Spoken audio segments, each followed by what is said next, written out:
युक्ति युक्तकरण में विसंगति को लेकर कल शिक्षक संघ शुक्रवार को संयुक्त संचालन शिक्षा विभाग के कार्यालय पहुंचा और ज्ञापन के जरिए अपनी मांगे रखी है। शिक्षक अश्विनी कुर्रे ने बताया है कि शासन की युक्ति युक्तकरण की नीति में कई विसंगति हैं।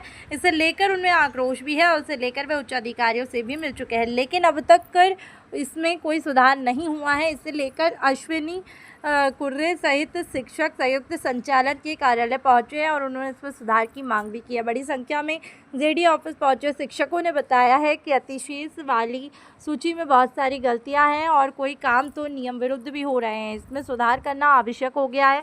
महिला शिक्षकों को कहा है कि इसमें सुधार नहीं होने पर संघ द्वारा आंदोलन किया जाएगा। साथ ही कहा गया है कि संगति दूर नहीं होने पर संघ द्वारा आंदोलन किया जाए। जी बताएंगे आप किस काम से पहुंचे हैं, क्या हुआ है? युक्तिकरण अभी किया गया है 2024 के नियम के हिसाब से, वो त्रुटिपूर्ण है। उसका हम लोग यहाँ पर विरोध करने के लिए आए हैं। उसका मांग पत्र हम लोगों ने दिया है। हम लोगों का मांग है कि 2008 के सेटअप के हिसाब से युक्तिकरण किया जाए, क्योंकि पूर्व माध्यमिक शाला में एक पद समाप्त किया गया, प्राथमिक शाला में एक पद समाप्त किया गया। इस तरह पूरे प्रदेश में 43,000 पद समाप्त किया गया है। इसका हम लोग विरोध कर रहे हैं और पूरे युक्तिकरण प्रक्रिया को निरस्त करने का ज्ञापन हमने दिया है और 2008 के सेटअप के अनुसार युक्तिकरण किया जाए, ये मांग हमने किया है। क्या सुनने में आया कोई अधिकारी है जो शराब पी के आ रहे हैं? यहाँ पर एक अधिकारी ज्ञापन लेने आए थे और उनका जो गतिविधि और व्यवहार था वो शिक्षकों के लिए ठीक नहीं था। इसलिए हम लोगों ने कहा कि दूसरे अधिकारी को बुलाइए और हम उनको ज्ञापन देंगे। उनको क्यों नहीं दे रहे हैं? वो फिर उसके बाद अंदर चले गए। हम लोगों ने उनको ज्ञापन देने से इनकार किया। क्या नाम उनका? उनका मुकेश मिश्रा, बसंत चतुर्वेदी, संभाग संचालक बिलासपुर। जी बताइए कि आप लोग प्रमुख क्या मांगे? आज प्रदेश के 5 संभागों में संयुक्त रूप से ज्ञापन का कार्यक्रम रखा गया था और इसके पहले हम लोग संभागीय कमिश्नर के पास गए थे। आज अभी जेडी के पास पहुंचे हैं। हमारा केवल इतना ही मांग है कि जो गलत तरीक़ा से युक्तिकरण अधिकारी लोग कर रहे हैं, देखिए शासन का मंशा अच्छा है कि टीचर अंतिम छोर तक पहुँचे और ननिहाल बच्चों का भविष्य और उज्जवल हो, परंतु शासन के जो मंशा है उस पर कुछ अधिकारी हमारे प्रदेश के उसके मंशा पे पानी फेर रहे हैं और जो सही तरीक़े से युक्त करना चाहिए वो बिल्कुल सही तरीक़े से नहीं हो रहा है। ऐसे भ्रष्ट अधिकारी इस प्रकार के जो गलत तरीक़े से अपने लोगों को बचाना और क्रमांक में गलती करना, और जिस ऐसे स्कूल हैं जिसमें डबल पोस्टिंग कर दिया गया है, अतिशेष स्कूल में और इस दोगुना टीचर का वहाँ पदस्थापना किया गया है। इस प्रकार के हरकत हमारे राज्य में कई जिलों में हुआ है।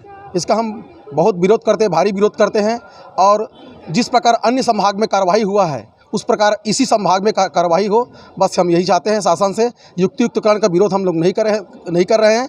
अच्छा मंशा से शासन ने युक्तिकरण किया है, परंतु शासन के मंशा पर निश्चित ही पानी फेरा गया है।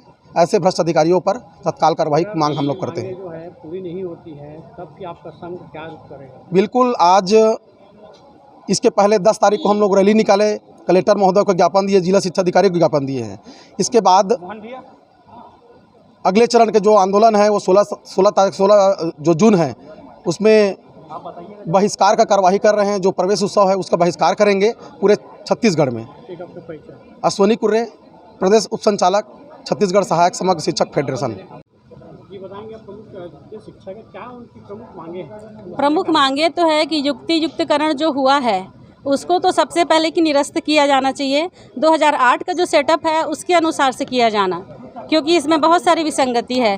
जैसे कि अतिशेष बनाकर तो एक टीचर को निकाल दिए, फिर उनकी जगह पर दूसरे टीचर को भेज दिए, तो फिर मतलब क्या हुआ? फिर जो फर्स्ट में थे उनको निकाला ही क्यों गया? और अगर निकाला गया है तो फिर तो जो दूसरा आया तो कोई मतलब नहीं हुआ। और कई टीचर ऐसे हैं जो चले गए लेकिन वापस अपने ही स्कूल आए, तो वो सीनियर से तो जूनियर हो गए, तो इसका मतलब क्या हुआ? फिर अतिशेष कौन हुआ? फिर ये तो बस यहाँ से वहाँ बस परेशान करना है शिक्षकों को। और कई महिलाओं को कितनी दूर भेजा गया है, जबकि उनकी पारिवारिक स्थिति भी सही नहीं है, या वो घर में अकेली आने जाने में, ट्रैवल करने में उनको दिक्कत होती है, फिर भी उनको वहाँ जाना पड़ेगा। तो ये सारी चीज़ों को एकदम सिस्टमेटिक ढंग से और अच्छे नियम के दायरे में करना चाहिए, और जिसका कि हम लोग आज विरोध कर रहे हैं और हम चाहते हैं कि ये युक्तिकरण को पूरा निरस्त किया जाए। जी अगर नहीं होता तब आप क्या कदम उठाएंगे? नहीं होता है तो आगे हमारा संगठन साझा मंच जो निर्णय लेगा हम उस पर काम करेंगे।